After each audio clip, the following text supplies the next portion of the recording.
A pirate follow-up question.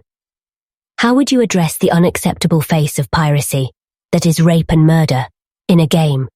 To be authentic to the theme, they would surely have to be encouraged to a degree. I'm gonna take this one more generally, if you don't mind.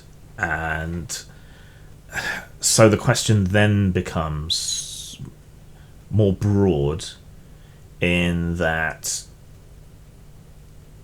there are a lot of unacceptable things in history and in fiction, whether it be gritty, dark fantasy or horror or pirates, as you say. And why would we shy away from these things in games?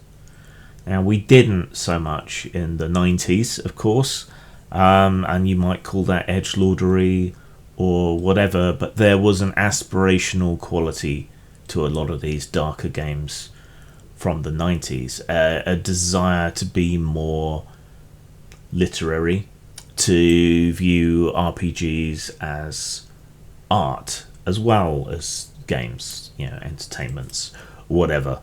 And so there was a willingness to tackle difficult subjects, whether it was done well or not. And there are some standout products from that era, particularly notably from White Wolf, and some awful products from that era, again, most notably from White Wolf. So to me at least, you've got to have the capacity to explore that space.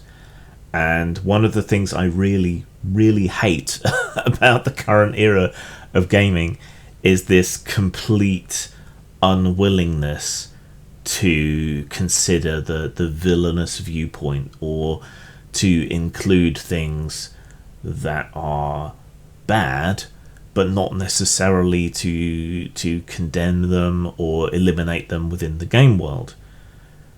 To me, these sorts of things are things that heroes, like your characters, are supposed to rise up and do something about.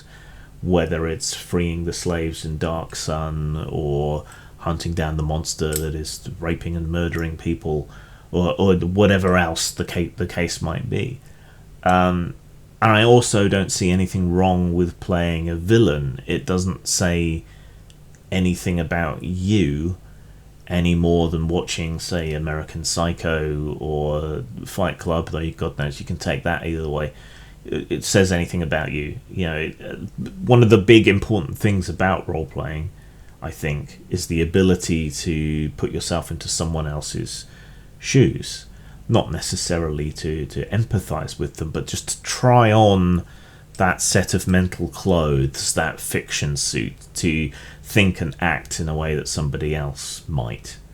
Right? And even when you're portraying villains, I think that is valuable and can provide insights. But most importantly of all, it can be fun to play an amoral villain who just does whatever the hell he wants. Now, in terms of encouragement, if you're trying to replicate something like one of the grittier, nastier pirate series or films or something, then you're going to want to encourage that kind of behaviour mechanically. The same way in any other game, you either intentionally or unintentionally encourage certain modes of play by the way in which you have set up the rules. Whether it's trying to encourage people to make in-character decisions by giving them extra bonus experience points when they do, even to the detriment of the situation in the game, or stunts in Feng Shui or whatever, you can encourage certain ways of playing.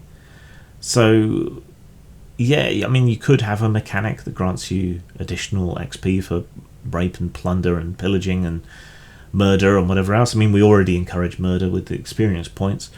And I don't see anything wrong with that. And I have a very hard time wrapping my head around people who do have a problem with that. To me, it's fiction. It's not real. There is a strong dividing line between the two. There will occasionally be creeps who get off on doing X, Y, or Z in a game, but you can usually tell if you have basic social skills.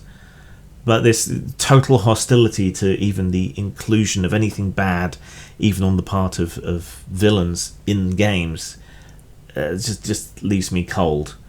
And I especially don't see why anyone goes beyond, well, I'm not going to put that into my game, to that should be erased from the game world entirely.